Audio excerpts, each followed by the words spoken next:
It is the most powerful technology that the world has seen, I believe, since the invention of agriculture. Well, first and foremost, Bitcoin is not a fiat currency.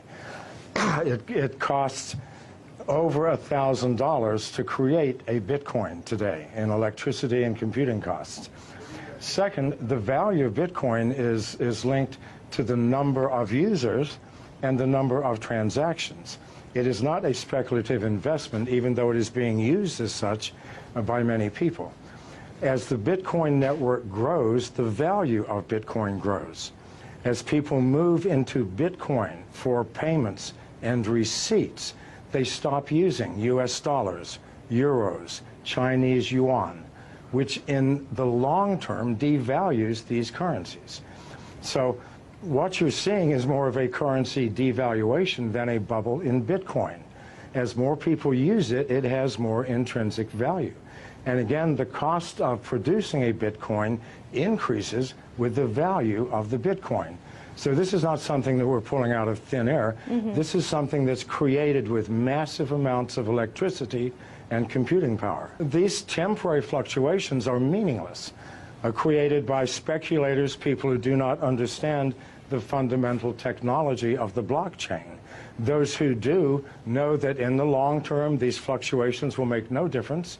The more people who use Bitcoin, the more valuable it will become.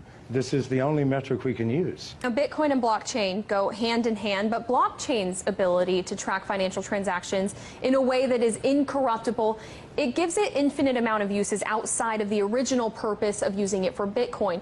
Do you see blockchains overtaking certain aspects of the financial system as we know it now? It will take over all aspects.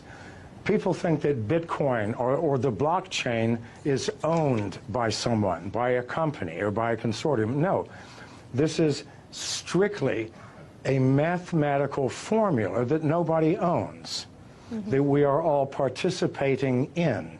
And we use the blockchain for everything from fixing supply chain problems in corporations to verifying the authenticity of the sender and receiver in a financial transaction.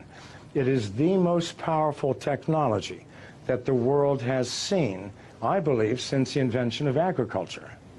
Well, keep in mind, as Bitcoin grows and grows in value, other currencies, national currencies, are going to decline. So the advantage to using Bitcoin, the advantages are huge. If I do a wire transfer, it'll take me 24 hours. If I do a Bitcoin transfer, it takes me 30 seconds. It is instantaneous. I know people who do not use any other currency now other than Bitcoin. They buy their houses, their cars, everything using Bitcoin by connecting to other users who sell the things that they need. As more and more people use this, what will happen to national currencies? They will obviously devalue. They have to. So that 500,000 includes a massive devaluation in the US dollar, which absolutely has to come if Bitcoin continues to grow at its current rate.